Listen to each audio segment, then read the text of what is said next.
అది ప్రపంచంలోనే అత్యంత సంపన్నమైన దేవాలయం.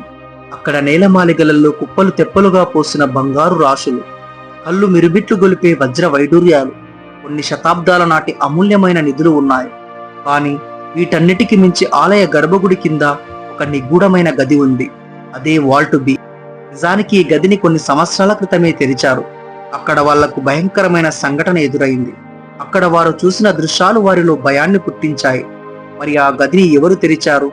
ఆ గదిలో వాళ్లకు ఏం కనిపించింది? ఆ గదులలో అంత సంపదను ఎవరు దాచిపెట్టారు? ఆ గుడిని ఎవరు నిర్మించారు? మిగతా గదులలో దొరికిన సంపద ప్రస్తుతం ఎక్కడ ఉంది? వీటన్నిటి గురించి తెలుసుకుందాము. ఇది కేవలం ఒక భయం కాదు, తరతరాలుగా వస్తున్న ఒక గంభీరమైన హెచ్చరిక. మరోవైపు ఆధ్యాత్మికవేత్తలు అది నాగబంధం అని, గరుడ మంత్రం తెలిసిన సిద్ధపురుషుడు మాత్రమే దాన్ని తెరవగలడని సవాలు విసురుతున్నారు. ఆ తలుపు అవతల అపారమైన సంపద ఉందా, లేక వేళ్ల ఏళ్ల నాటి భయంకరమైన శక్తి ఉందా? ఆ తలుపు వెనక నుండి వినిపించే సముద్ర పోరు, పాముల బుసలు దేనికి సంకేతము? చరిత్ర పుటలు దాచలేకపోయినా, సైన్స్ ఛేదించలేకపోయినా అనంత పద్మనాభుడి వాల్ట్ బి అసలు రహస్యం ఏమిటి? ఈ అనంత పద్మనాభ స్వామి అనంత రహస్యాల గురించి ఈరోజు ఈ వీడియోలో తెలుసుకుందాం. ఈ వీడియో మధ్యలో ఈ గుడి గురించి ఎవరూ చెప్పని ఒక రహస్యాన్ని గురించి మీకు తెలియజేస్తాను. వీడియోని చివరి వరకు చూడండి. Welcome to the dreams day class family. కేరళలోని అనంత పద్మనాభ స్వామి ఆలయం. ఇది కేవలం రాళ్లతో కట్టిన కట్టడం కాదు, వేల ఏళ్ల నాటి రహస్యాలకు నిలయం. ప్రపంచంలోనే అత్యంత సంపన్నమైన ఈ ఆలయము కింద 6 నేలమాళిగలు ఉంటే అందులో 5 గదులు తెరిచినప్పుడు బయటపడ్డ సంపద ప్రపంచాన్నే ఆశ్చర్యపరిచింది. మరి ఇంత చరిత్ర కలిగిన ఈ ఆలయం ఎవరు నిర్మించారో తెలుసుకుందాము. హిందూ పురాణాల ప్రకారం ఈ ఆలయాన్ని దివాకరముని అనే గొప్ప సాధువు స్థాపించినట్లుగా చెబుతారు. మరికొన్ని గ్రంథాల ప్రకారము విల్వమంగళ స్వామి అనే భక్తుడికి విష్ణుమూర్తి ప్రత్యక్షమైన చోట ఈ విగ్రహం వెలసింది అని చెబుతారు. 9వ శతాబ్దానికి చెందిన తమిళ అల్వార్లు తమ రచనల్లో ఈ ఆలయ ప్రస్తావన కూడా తెచ్చారు. అంటే ఇది కనీసం 1200 ఏళ్ల క్రితమే ఉనికిలో ఉంది. కానీ మనం ప్రస్తుతం చూస్తున్న అద్భుతమైన ఆలయ రూపాన్ని నిర్మించింది మాత్రం ట్రావెన్కోర్ రాజవంశం. క్రీస్తు శకం 1729 నుంచి 1758 మధ్య కాలంలో రాజ మార్తాండవర్మ ఈ ఆలయాన్ని భారీ ఎత్తున పునర్నిర్మించాడు. ఇప్పుడు మనకు కనిపించే 7 అంతస్తుల గోపురం, లోపల ఉన్న 365 చెక్కబడిన రాతి స్తంభాలు ఆయన హయాంలోనే నిర్మించబడ్డాయి. గర్భగుడిలోని విగ్రహాన్ని 12,008 శాలిగ్రామాలతో పునర్ప్రతిష్ఠించడం జరిగింది. ఆలయ ప్రధాన గోపుర నిర్మాణము 1566లో ప్రారంభమైంది. దీనిని ద్రావిడ శైలిలో అద్భుతంగా నిర్మించారు. ఈ గోపురం మీద ఉండే శిల్పకళా చాతుర్యం ఆనాటి శిల్పుల ప్రతిభకు అద్దం పడుతుంది.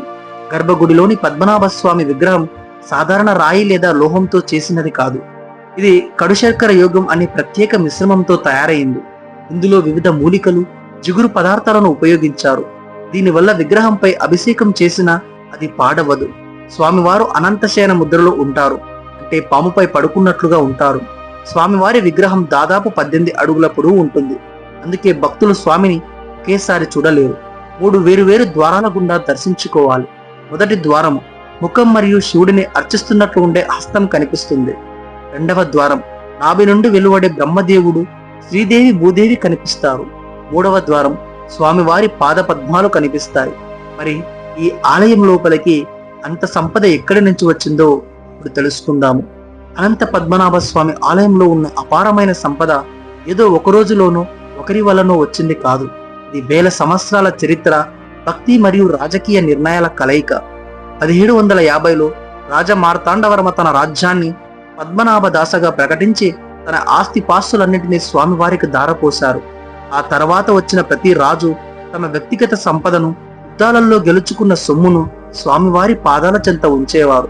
వారు ఏ పని చేసినా అది స్వామివారి కోసమే అనే భావనతో ఉండేవారు. కేరళ ప్రాచీన కాలం నుండి సుగంధ ద్రవ్యాలకు ప్రపంచ కేంద్రంగా ఉండేది. మిరియాలు, లవంగలు, యాలకులను విదేశీయులకు విక్రయించి దానికి బదులుగా బంగారు నాణ్యాలను తీసుకునేవారు. ఈ వాణిజ్యం ద్వారా వచ్చిన లాభాల్లో అధిక భాగం ఆలయానికి కానుకలుగా వెళ్లేది. నేలమాళిగల్లో దొరికిన రోమన్ మరియు నెపోలియన్ కాలం నాటి బంగారు నాణ్యాలే దీనికి నిదర్శనం. వేల సంవత్సరాలుగా దక్షిణ భారతదేశంలోని రాజులు, చర, చోళ, పాండ్యరాజులు, జమీందారులు మరియు సామాన్య భక్తులు తమ కోరికలు తీరినప్పుడు భారీగా బంగారము వజ్రాలను కానుకలుగా సమర్పించుకునేవారు. కేరళలోని ఇతర చిన్న చిన్న దేవాలయాల సంపదను కూడా ఆయా దేశస్థుల దాడుల నుండి రక్షించడానికి ఈ ఆలయ నేలమాళిగలలో భద్రపరిచారు. మధ్యయుగ కాలంలో భారతదేశంలోని ఉత్తరాది ఆలయాలపై గజనీ మహమ్మద్ వంటి వారు దాడులు చేసి సంపదను దోచుకెళ్లారు. కానీ అనంత పద్మనాభ స్వామి ఆలయం భౌగోళికంగా దక్షిణాన చివరన ఉండటం వల్ల మరియు ట్రావెన్స్కోర్ సైన్యం పటిష్టంగా ఉండటం వల్ల ఈ ఆలయంపై దాడులు జరగలేదు. దీనివల్ల వందల ఏళ్ల సంపద సురక్షితంగా పేరుకుపోయింది. మరి అత్యంత రహస్యమైన వాల్ట్ బి 6వ గది ఎప్పుడు తెరిచారో, మరి నిజంగా అందులో ఏముందో తెలుసుకోవడానికంటే ముందు మిగతా 5 గదులలో ఎంత సంపద దొరికిందో తెలుసుకుందాము. 2011లో తెరిచిన వాల్ట్ ఏలోనే దాదాపు 1.2 లక్షల కోట్ల రూపాయల విలువైన బంగారము వజ్రాలు దొరికాయి. మిగతా గదులలో దొరికిన బంగారు విగ్రహాలు మరియు వస్తువులు చూస్తే బంగారు విష్ణుమూర్తి విగ్రహం సుమారు 4 అడుగుల ఎత్తు ఉన్న స్వచ్ఛమైన బంగారు విగ్రహం. ఇందులో స్వామివారు పద్మనాభ రూపంలో ఉంటారు. నవరత్నాలు పొదిగిన వందలాది బంగారు కొబ్బరి చిప్పలు, సుమారు 18 అడుగుల పొడవున్న అతిపెద్ద బంగారు గొలుసులతో పాటు కిలోల కొద్ది బరువున్న వేలాది గొలుసులు, బంగారు దుస్తులు, స్వామివారి విగ్రహాన్ని అలంకరించడానికి ఉపయోగించే పూర్తి బంగారు కవచం, క్రీస్తు పూర్వం నాటి రోమన్ సామ్రాజ్యపు బంగారు నాణ్యాలు, నెపోలియం కాలం నాటి నాణ్యాలు, ఈస్ట్ ఇండియా కంపెనీకి చెందిన నాణ్యాలు, సుమారు 800 కిలోల బంగారు నాణ్యాలు కేవలం ఒకే బస్తాలో లభించాయట. గోనె సంచుల నిండా రత్నాలు, వందలాది కిలోల బరువు ఉన్న వజ్ర వైడూర్యాలు, కెంపులు, పచ్చలు కేవలం సాధారణ సంచులలో నింపి ఉన్నాయి. వజ్రాలు పొదిగిన అత్యంత విలువైన కిరీటాలు. మరి గదుల వారీగా వివరాలు చూసుకున్నట్లయితే వాల్ట్ ఏ అత్యంత ఎక్కువ సంపద ఇక్కడే దొరికింది. బంగారు విగ్రహాలు, నాణ్యాలు, కిరీటాలు ఇక్కడే ఉన్నాయి. వాల్ట్ బి తెరవలేదు. ఇది అత్యంత రహస్య గది. ఇందులో ఏ కంటే ఎక్కువ సంపద ఉండవచ్చు అంచనా. వాల్ట్ సి మరియు డి తెరిచారు. ఉత్సవాల సమయంలో స్వామివారికి అలంకరించే బంగారు, వెండి ఆభరణాలు ఇక్కడే ఉంటాయి. వాల్ట్ ఈ అండ్ ఎఫ్ దీన్ని కూడా తెరిచారు. ఆలయ పూజా కార్యక్రమాలకు వాడే బంగారు పాత్రలు, ఇతర వస్తువులు ఉన్నాయి. కేవలం ఈ సంపద లెక్కించడానికి కొన్ని నెలల సమయం పట్టింది. మరి ఇప్పుడు అతి రహస్యమైన 6వ గది గురించి తెలుసుకుందాము. వాల్ట్ బి విషయంలో ఒక ఆసక్తికరమైన విషయం ఉంది. ఈ గది దగ్గరికి వెళ్లిన కొందరు పండితులు మరియు సిబ్బంది చెప్పే దాని ప్రకారం తలుపు అవతల నుండి పెద్ద పెద్ద అలల శబ్దాలు లేదా పాముల బుసలు వినిపిస్తాయట. దీనివల్ల ఈ గది నేరుగా అరేబియా సముద్రంతో కనెక్ట్ అయి ఉందనే వాదనకు బలం చేకూరుతుంది. ఒకవేళ బలవంతంగా ఆ తలుపును పగులగొడితే సముద్రపు నీరు నగరాన్ని ముంచెత్తుతుందనే భయము కూడా ఉంది. అధికారికంగా అందరూ ఇది ఎప్పుడు తెరవబడలేదు అని అనుకుంటారు, కానీ రికార్డులు వేరేలా చెబుతున్నాయి. వాల్ట్ బిని తెరవడం గురించి ఉన్న పూర్తి వాస్తవాలు తెలుసుకుందాము. వాల్ట్ బిని స్థానికంగా భారత కోన్ అని పిలుస్తారు. ఇది ఆలయ గర్భగుడికి అతి సమీపంలో ఉంటుంది. 2011లో సుప్రీంకోర్టు ఆదేశాల మేరకు మిగిలిన 5 గదులను తెరిచినప్పటికీ వాల్ట్ బిని మాత్రం తెరవలేదు. వాల్ట్ బి తలుపుపై 2 పెద్ద నాగుపాము చిత్రాలు చెక్కబడి ఉంటాయి. దీనిని నాగబంధము లేదా నాగపాశముతో సీల్ చేశారని నమ్ముతారు. తలుపుకు ఎలాంటి తాళాలు లేదా గడియలు ఉండవు. ఇది కేవలం అత్యంత శక్తివంతమైన గరుడ మంత్రం పఠించడం ద్వారా మాత్రమే తెరుచుకుంటుందని పురోహితులు చెబుతారు. సిద్ధ పురుషులు లేదా గొప్ప మంత్రవేత్తలు కాకుండా సాధారణ వ్యక్తులు దీన్ని తెరిస్తే దేశానికి లేదా ఆలయానికి భారీ విపత్తు సంభవిస్తుందని భక్తుల నమ్మకం. కానీ భారత comptroller and auditor general CAG మాజీ అధికారి వినోద్ రాయ్ సుప్రీంకోర్టుకు సమర్పించిన నివేదిక ప్రకారం వాల్ట్ బిని 1990 నుండి 2002 మధ్య కాలంలో మొత్తం 7 సార్లు తెరిచారు. కేవలం 2002లోనే 2 సార్లు ఈ గదిని తెరిచినట్టు రికార్డులు చెబుతున్నాయి. వాల్ట్ బికి ప్రధానంగా 3 తలుపులు ఉంటాయి. మొదటి తలుపు చెక్కతో చేసినది, ఇది సులభంగానే తెరుచుకుంటుంది. రెండవ తలుపు ఇనుముతో చేసినది. మూడవ తలుపు ఇది అసలైన రహస్యపు తలుపు. దీనికి తాళం ఉండదు, కేవలం మంత్రాల ద్వారానే తెరుచుకుంటుందనే నమ్మకం. కానీ 1908లో బ్రిటిష్ వారు ఈ గదిని తెరవడానికి ప్రయత్నించినప్పుడు లోపల నుంచి వేల సంఖ్యలో పాములు బయటకు వచ్చాయని, వారు భయంతో పారిపోయారని కథలు ప్రచారంలో ఉన్నాయి. ఇందులో ఏ గది కంటే కూడా అత్యధికంగా బంగారు, వజ్ర వైడూర్యాలు ఉండవచ్చని అంచనా. ట్రావెన్కోర్ రాజకుటుంబం వాల్ట్ బిని తెరవడం దైవాజ్ఞకు విరుద్ధమని భావిస్తుంది. పురావస్తు శాస్త్రవేత్తలు మాత్రం ఇది కేవలం సాంకేతికపరమైన అడ్డంకి మాత్రమేనని, సరైన యంత్రాలతో దీన్ని తెరవచ్చని భావిస్తున్నారు. ఇంజనీర్లు మరియు పురావస్తు శాస్త్రవేత్తలు ఆ తలుపులకు ఎలాంటి తలాలు లేకపోవడానికి కారణం అది ఒక రకమైన ఇంటర్లాకింగ్ మెకానిజంతో నిర్మించబడి ఉండవచ్చని భావిస్తారు. లోపల గాలి ఆడకపోవడం వల్ల లేదా ప్రాచీన రసాయనాల వల్ల విషవాయువులు ఉండవచ్చని, అందుకే పాములు ఉన్నాయనే ప్రచారం జరిగి ఉండవచ్చని కొందరు అభిప్రాయం. ప్రస్తుతానికి భద్రతా కారణాల దృష్ట్యా మరియు మతపరమైన విశ్వాసాలకు గౌరవిస్తూ సుప్రీంకోర్టు దీనిపై స్టే విధించింది. 2011లో సుప్రీంకోర్టు నియమించిన కమిటీ సభ్యులు మొదటి తలుపు తెరిచారు, కానీ లోపల మరో ఇనుప తలుపు ఉండటంతో ఆగిపోయారు. ఆ సమయంలో కూడా కొందరు సభ్యులు అనారోగ్యానికి గురయ్యారని చెబుతారు. వాల్ట్ బిలో దీనికంటే రెట్టింపు సంపద ఉండవచ్చని చరిత్రకారుల యొక్క అంచనా. ఒకవేళ అది నిజమైతే ప్రపంచంలోనే అత్యంత విలువైన నిధి అదే అవుతుంది. వాల్ట్ ఏలో దొరికిన సంపద విలువను కేవలం బంగారు బరువుతోనే లెక్కించారు, కానీ ఆ వస్తువు పురాతన విలువ గనక లెక్కిస్తే అది 10 రెట్లు ఎక్కువగా ఉంటుందని నిపుణులు చెబుతున్నారు. వాల్ట్ బిని తెరవకపోవడానికి ప్రధాన కారణం నమ్మకం. భగవంతుడి ఆస్తిని భగవంతుడి వద్దే ఉండనివ్వాలని, దానిని లెక్కించడం వల్ల అశుభం జరుగుతుందని రాజకుటుంబం మరియు భక్తులు విశ్వసిస్తారు. సుప్రీంకోర్టు కూడా ఈ భావోద్వేగాలను గౌరవిస్తూ ప్రస్తుతం దీన్ని యథాతథంగా ఉంచింది. మరి వాల్టేలో దొరికిన సంపద ఎక్కడుంది? ప్రస్తుతం ఈ సంపద అంతా తిరిగి ఆ ఆలయ నేలమాళిగల్లోనే భద్రపరచబడింది.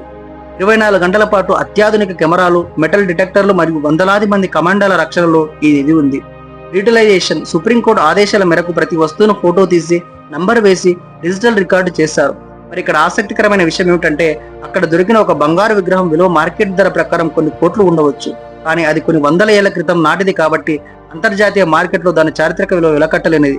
ఒక క్షణం ఊహించుకోండి, వేల ఏళ్ల నాటి బంగారము, రత్నాలు, వజ్ర రాశుల మధ్య ఆ గది వెనుక సముద్ర పలాల ఘోష వినిపిస్తుంటే ఆ తలుపులు తీసిన మరుక్షణం ఏం జరుగుతుంది? అది అపారమైన సంపదను ఇస్తుందా లేక ప్రళయాన్ని తెస్తుందా?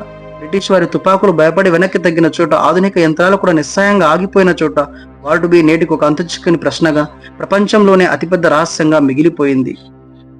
ఒక్క నిమిషం ఆగండి. వీడియో మొదట్లో మీ అందరికీ కూడా అనంత పద్మనాభ స్వామికి సంబంధించినటువంటి ఎవరు చెప్పిన ఒక రహస్య విషయం మీ అందరికీ చెప్తానని చెప్పాను. అదేమిటంటే, ఈ ఆలయంలో ఉన్నటువంటి గర్భగుడి దగ్గర ఉన్నటువంటి గోడల దగ్గర మనం చెవులు పెట్టి విన్నట్టయితే సముద్రపు అలల శబ్దం మనకు వినబడుతుందని చాలా మంది గర్భగుడిలోకి వెళ్ళినటువంటి వ్యక్తులు, అక్కడ ఉండేటువంటి పూజారులు కూడా ఈ యొక్క విషయాన్ని చెప్పినట్టుగా కొన్ని రకాల చారిత్రక ఆధారాలు మనకు చెప్పడం జరుగుతుంది. కానీ నిజానికి నేను మాత్రం ఎప్పుడు ఆ గుడికి వెళ్ళి ఆ యొక్క శబ్దాన్ని వినలేదు. మీరు ఒకవేళ నిజంగా అనంత పద్మనాభ స్వామి ఆలయానికి వెళ్తే, అక్కడ ఉన్నటువంటి గర్భగుడిని మీరు దర్శిస్తే, ఒక్కసారి అక్కడ ఉన్నటువంటి గోడల వైపు మీ యొక్క చెవులను ఉంచి నిజంగా ఆ సముద్ర పాల శబ్దాలు వినిపిస్తున్నాయా లేదా చూసేటువంటి ప్రయత్నం చేయండి. మరి అనంత పద్మనాభ స్వామికి సంబంధించి అనంతమైనటువంటి సంపద మరియు వాల్ట్ బి 6వ గదికి సంబంధించినటువంటి నిజమైనటువంటి విషయాలు, దానికి సంబంధించిన రహస్యాలన్నిటి గురించి కూడా ఈ వీడియోలో మీ అందరికీ తెలియజేయడం అనేది జరిగింది. మీ అందరికీ ఒకవేళ ఈ వీడియో నచ్చినట్టయితే మీరందరూ దయచేసి ఒక వీడియో కింద లైక్ చేసి ఈ యొక్క ఛానల్ని సబ్స్క్రైబ్ చేసుకుని ఈ యొక్క వీడియోని మీకు తెలిసినటువంటి ప్రతి ఒక్క వ్యక్తికి షేర్ చేస్తారని ఆశిస్తున్నాను. అంతేకాకుండా ఇలాంటి మరెన్నో అద్భుతమైన వీడియోస్ మీకు కావాలనుకుంటే, మీకు ఏ వీడియో కావాలో లేదంటే ఏ రకమైనటువంటి రహస్యాలకు సంబంధించిన వీడియో కావాలో దానికి సంబంధించిన విషయాన్ని మీరు కింద కామెంట్ సెక్షన్లో తెలియజేస్తే ఆ వీడియోలు కూడా చేసి మీ అందరి కోసం మన యొక్క డ్రీమ్స్ డే క్లాస్ ఛానల్లో అప్లోడ్ చేయడం అనేది జరుగుతుంది. కాబట్టి మీరందరూ నాకు ఇచ్చేటువంటి అతిపెద్ద గిఫ్ట్ ఏదైనా ఉందా అంటే అది వీడియో కింద లైక్ చేసి, మీకు తోచినటువంటి ఏదైనా ఒక విషయాన్ని కామెంట్ సెక్షన్లో కామెంట్ చేసి ఈ యొక్క ఛానల్ని సబ్స్క్రైబ్ చేసుకుంటారని ఆశిస్తూ మరొక అద్భుతమైనటువంటి వీడియోతో మీ ముందుకు వచ్చేటువంటి ప్రయత్నం చేస్తాను. అప్పటి వరకు మీ అందరికీ కూడా ధన్యవాదాలు.